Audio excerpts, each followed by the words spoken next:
Good morning dear students. Chapter 5 Idgah हमने complete कर दिया है। अब हम चैप्टर 6 के बारे में पढ़ेंगे। चैप्टर 6 का नाम है एक टीम के अनेक खिलाड़ी। लेसन 6 हिंदी सेकेंड, एक टीम के अनेक खिलाड़ी।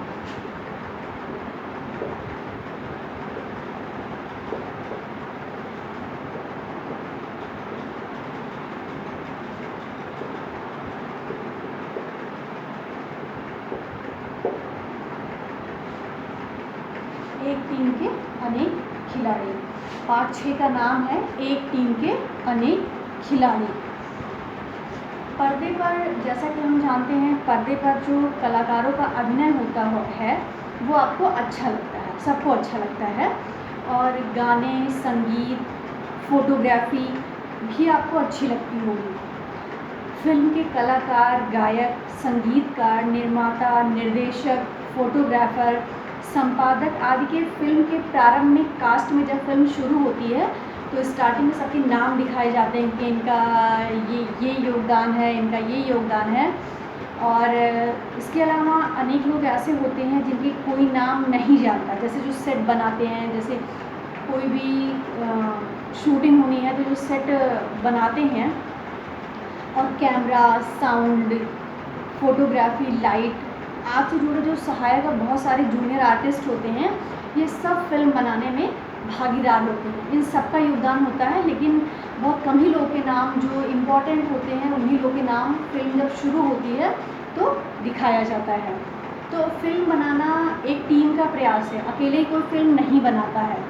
फिल्म बनाने के लिए बहुत सारे लोगों की ज़रूरत पड़ती है। कोई कहानी लिखता है, कोई गाने को बनाता है, गाने की बोल देता है, कोई उसका गाने को कैसे गाया जाएगा, कोई कहानी लिखता है, कोई फिल्म को निर्देशित करता है।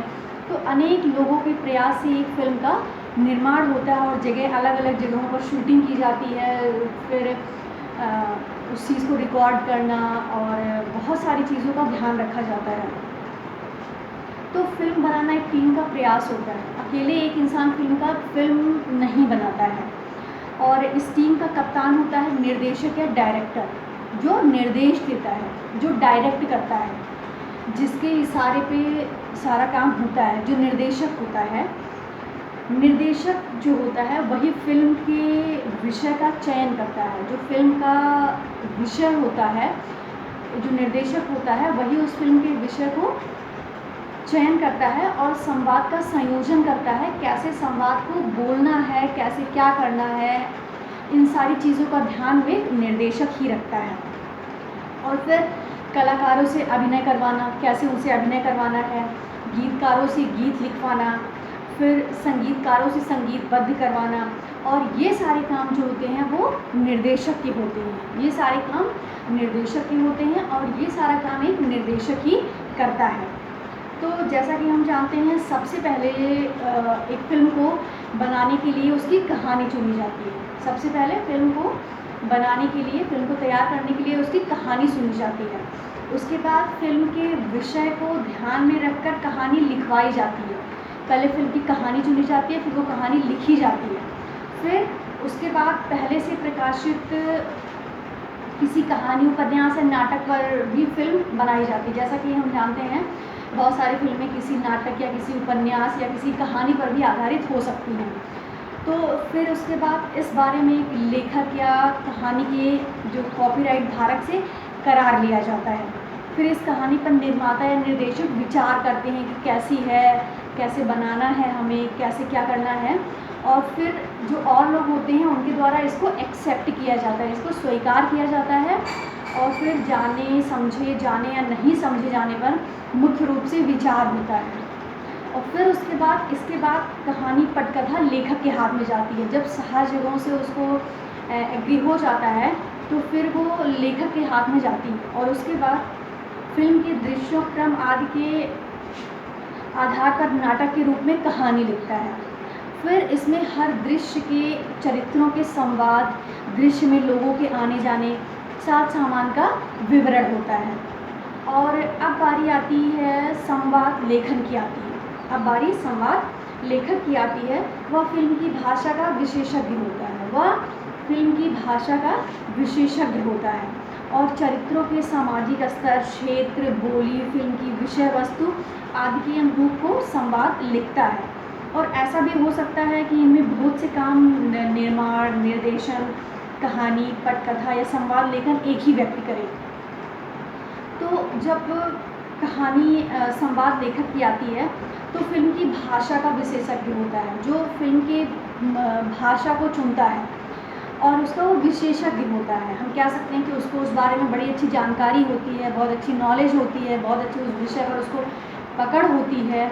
और उसके बाद उसका सामाजिक स्तर, जो उसके चरित्र हैं उनका सामाजिक स्तर, फिर फिल्म की विषय वस्तु और फिर उसके अनुरूप जो है संवाद को लिखता है। और उसके बाद फिल्मी गीतों से भारत में शायद ही कोई अपरिचित हो, जैसे शहगल, रफ़ी, लता, आशा, मुकेश, तलत या मन्ना डे जैसे नाम सुनते ही सुरीले, मधुर, अमर गानों के बोल बरबस होठों पर आ ही जाते हैं।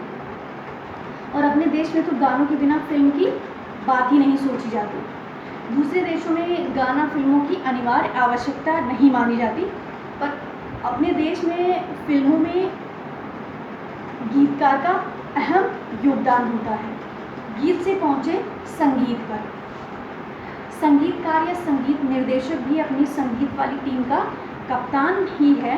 गीत के बोलों के अनुरूप धुन बनाना, कभी गायक की आवाज़, कभी किसी वाद्य विशेषज्ञ और कभी वाद्य यंत्रों के संयोग को प्रमुखता देना या किसी धुन को पृष्ठभूमि में रखना यह संगीतकार का काम होता है। फिर फिल्मों की शूटिंग पे आते हैं। फिल्मों की शूटिंग दो तरीके से होती है, एक इंडोर और एक आउटडोर गेम। तो जो इंडोर गेम होते हैं वो स्टूडियो में होते हैं और जो आउटडोर गेम होते हैं वो बाहर कहानी की जैसी कहानी होती है उसके अनुरूप लिखे जाते हैं। तो फिल्मों की शूटिंग जैसा कि हम कह सकते हैं दो तरीके की होती है, एक इंडोर यानी स्टूडियो में, और आउटडोर जैसे कि कहानी के अनुसार किसी देश विदेश में भी फिल्मों की शूटिंग होती है। तो जैसी कहानी होती है उस तरीके से शूटिंग होती है।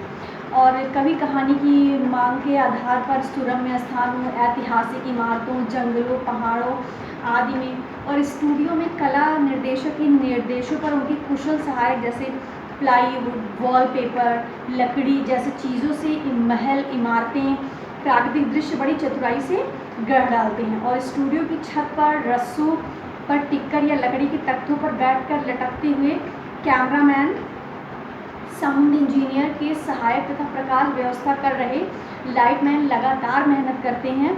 इनके कामों में जोखिम भी काफ़ी होता है, क्योंकि शूटिंग करना इतना आसान नहीं होता जितना हम समझते हैं।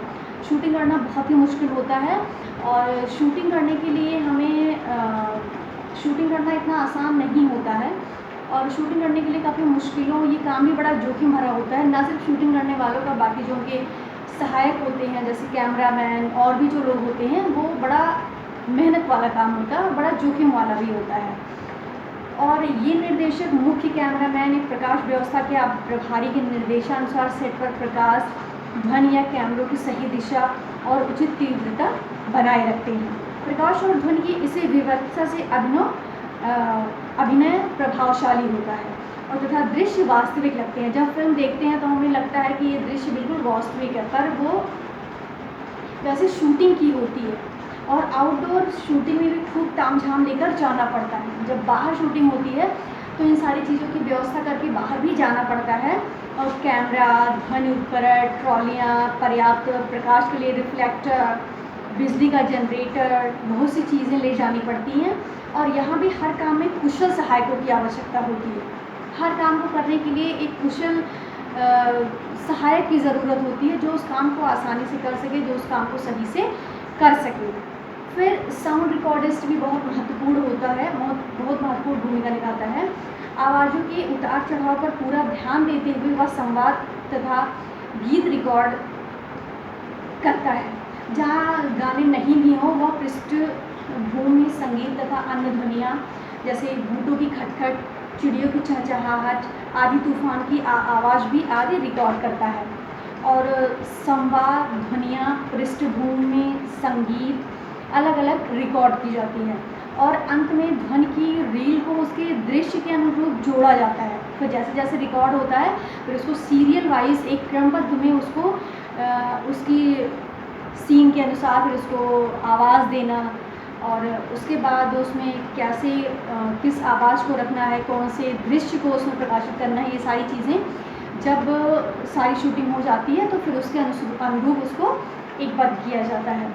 फिर मिक्सिंग या रिकॉर्डिंग प्रक्रिया में फिर मिक्सिंग या रिकॉर्डिंग प्रक्रिया में इन सभी ध्वनि प्रभावों को दृश्यों के साथ तालमेल कर निश्चित क्रम या स्वरूप दे दिया जाता है। फिर उसके बाद उन्हें एक निश्चित क्रम दे करके एक फाइनल टच दिया जाता है। फिर शूटिंग के समय बहुत सी अनावश्यक जो भी ज़रूरत नहीं होती, बहुत सारी दुनिया रिकॉर्ड हो जाती हैं, इसलिए कलाकारों को स्टूडियो में तैयार फिल्म अलग अलग टुकड़ों में दिखाई जाती है।